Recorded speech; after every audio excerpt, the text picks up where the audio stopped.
mag-alala.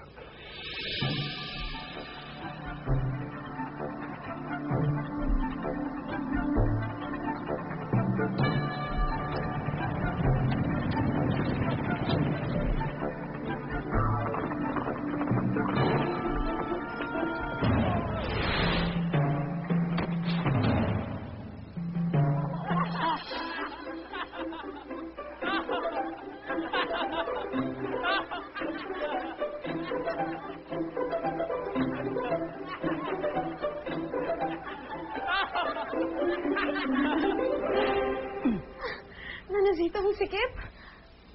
Hindi ako makahinga. Magagalit ang senyora. Magagalit pa ba siya kung hindi ako makahinga? Nanasita, ang sikip. Diyos mio, Lolita, hindi ka pa ba tapos? Mama, hindi ako komportable. Hindi bale na hindi komportable. Basta hindi ka skandalosa. Lahat ng mga importanteng tao sa Angles ay imbitado sa hasyanan ni Don Roberto.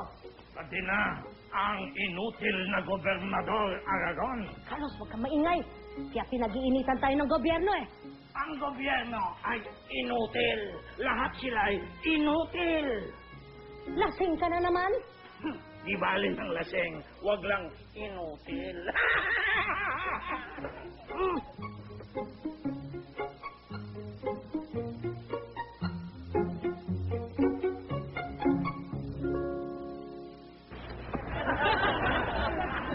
Antonio! Si! Buenas pwede sa mangyayari sa iyo, Karawan. Pinsan, saan ka pupunta? Hanap ako ng alak. Nauhaw na ako eh. Pinsan! Amigo! Amigo, napakaing grande ng iyong pagdating. Antonio! Feliz cumpleaños! Feliz cumpleaños! Feliz cumpleaños, Antonio. Carlos! Ay. Nakita mo? Nakita mo ang papa mo? Ano ang mangyayari sa atin kung ganyan siya ng ganyan? Tama naman po si Papa. Inutil ang gobyerno. Mapangapi at mapagsamantala. Tama na. Kaya tayo naghihirap dahil sa pagkarebelde ng papa mo. Tama ng isang rebelde sa pamilya. Kaya Lolita, sumunod ka sa akin.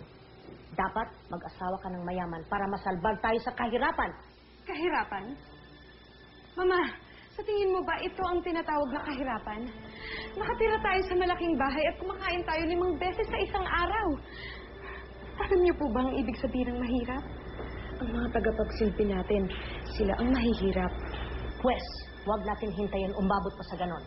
Kaya Lolita, dapat mapag-asawa ka ng mayaman. Oh, gisingin mo ang papa. Ha? At tayo na makipaghalubilo sa alta sosyedad. Nanasita, magpakulo ka ng tubig at ibuhos mo sa asawa ko.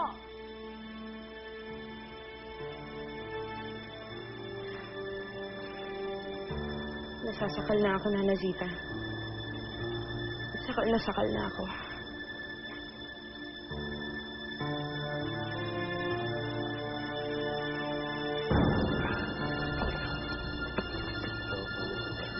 Hindi mo na ako binigyan ng kahihiyan. Narito pa naman si Gobernador Aragon. Ano na lang sasabihin ng mga bisita? Sakop kong pinakamalaking asyenda sa Angeles, pero sarili kong anak hindi ko kayang patinuhin. Dispensa po, Papa. Hindi na po mahuli. Pumasok ka sa bahay at ayusin mong sarili mo bago ka humarap sa mga bisita. Ha?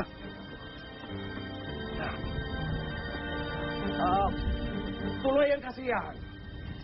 Alak pa! Alak pa!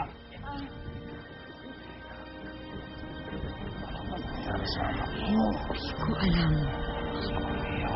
Wala akong nalalaman sa nangyari. Itong si Ramon. Sila maglagas ng Antonio. Ako sabi mo si Gobernador. Oo. Gobernador. Alak pa, Gobernador? Sinabing hindi po pwede. Hoy, alipin! Hindi mo ba ako nakikilala? Pamangkin ako ng amo mo, kaya amo mo din ako. Gagawin mo lahat ng ipinag-uutos ko. Makakagalitan ho kami ni Don Roberto pag nalaman niya nagsilbi kami ng alak sa minor de edad. Bonta! Sa tamang edad na ako. Tamang edad? Siya nga. Eh bakit wala ka pa rin pinagtatandaan? Wala kang modo. Ramon, wag!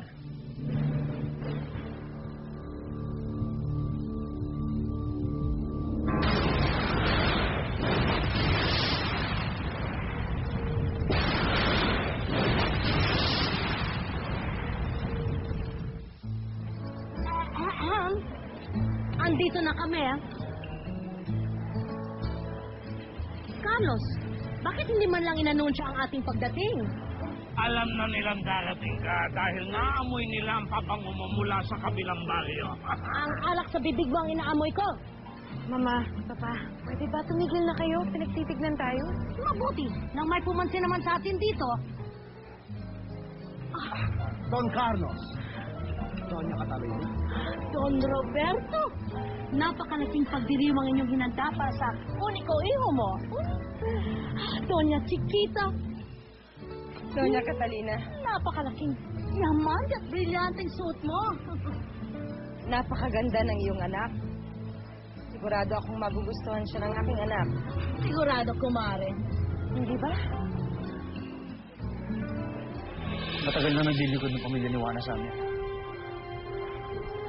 Antonio, minsan, amo tayo, alipin siya. Wala siyang magagawa anumang gusto kong gawin.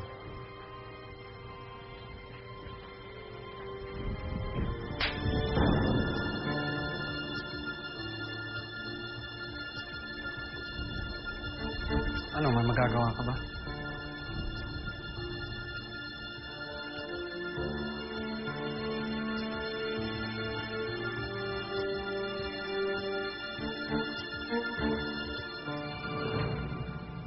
Don Carlos Pulido. Ang kagalang-galang na Gobernador Aragon. Ke, kumusta na mga ari-arian mo? Awa ng Diyos, hindi pa lahat nakakamkam ng gobyerno. Ang Diyos may awa. Pero ang gobyerno, sumusunod lang sa batas. Sino mang hindi nagbabayad ng tamang buwis ay mananagot. Esta es la ley. Doña Catalina, bakit hindi natin hayaan ang mga kalalakihan mag-usap ng mga seryosong bagay? Halika kayo at ipakikilala ko ang iyong unika iha sa aking uniko iho. Vámonos, Lolita. Pasensya ka na, Juana. Wala akong nagawa. Tama naman siya. Amo ko kayo. Alipin lang ako. Wala ka nang magagawa. Juana? Juana? Oh, bakit parang maputla ka yata? Wala ho ito, ina. O siya, pagsilbihan mo ng mga bisita sa ibaba, ha? Opo, ina. At ikaw naman, Senyorito Antonio, kanina ka pa iintay yung mga bisita mo. Halika na, tutulungan kita magbihis. Ramon, Yeah. nakahanda na ba si Antonio? Hindi ko alam. Baka nagpopolos pa ata. Kaya pakilala mo naman ako sa magandang senyorita. Si Doña Catalina at si Lolita, si Ramon.